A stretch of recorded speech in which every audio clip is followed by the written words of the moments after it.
What is up, guys? Now today we're going to be looking at a new series called League of Tips, and funnily enough we're going to be looking at some tips. So hopefully every episode you'll walk away with at least one thing that you think, oh yeah, that's kind of cool, I didn't know that before. Now the whole idea of this is that I'm going to be showing you some cool tips, but I also want you guys to get involved and share your tips. That way everyone is going to learn so many cool things, and who knows, if the tip is cool enough then I could feature it in a future episode along with your name on screen. Anyway, let's jump on to the first tip.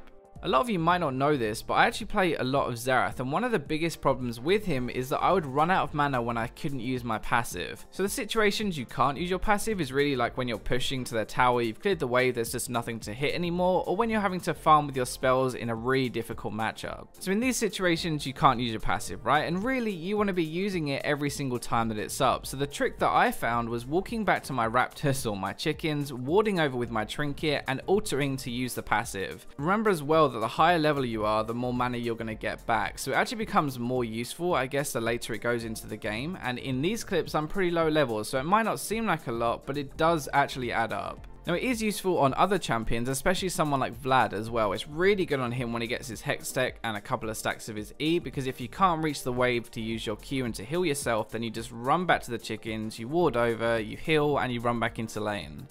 So the next tip is for Jax, and we're going to be looking at his E. Specifically, we're going to be looking at the bonus damage component of it, the part that I'm highlighting of it. Now his E has a base damage, but that can be increased by 20% for each attack that he absorbs, up to 100%. So doing this little trick is going to double, if not more, your damage output from your E, which is especially useful in the early levels when you're trading in lane. So the trick is that we need at least 5 autos to absorb, right? And the easiest way of doing this is to walk up to the enemy laner, attack them first, and then use your E. So when you auto attack first around minions, you'll see that all the minions around you aggro onto you, and that means they're stacking up the damage part of the E. They're the 5 autos that you need to absorb to 100%, and it's just a really easy way of guaranteeing that top damage.